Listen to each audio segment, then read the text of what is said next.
கரூர் மாவட்டத்தில் உள்ள மேட்டு வாய்க்காலில் முழுமையாக தண்ணீர் திறக்கப்படாததால் சம்பா சாகுபடி பாதிக்கப்படும் என விவசாயிகள் கவலை தெரிவிக்கின்றனர். கட்டளை மேட்டு வாய்க்கால் மூலம் கரூர் மற்றும் திருச்சி மாவட்டங்களில் சுமார் 20,000 ஏக்கர் பரப்பு நிலம் பாசன வசதி பெறுகிறது.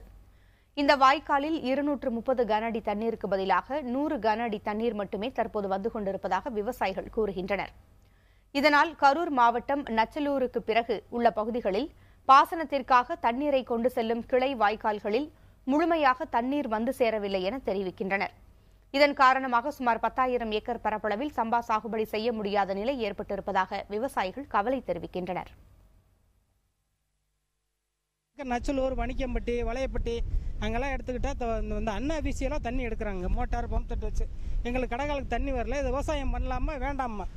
இன்னும் ஒரு 500 ஏக்கர் இங்கே நாற்று போடாமே இருக்கு. அது என்ன பண்ணலாங்கிறது அரசு தான் முடிவு பண்ணணும். அதே மாதிரி பொதுப்பணித்துறை அதிகாரிகள் முறையாக இந்த மதங்கள்லாம் சரி பண்ணல, ரெகுலேட் பண்ணல. எங்களுக்கு தண்ணி வர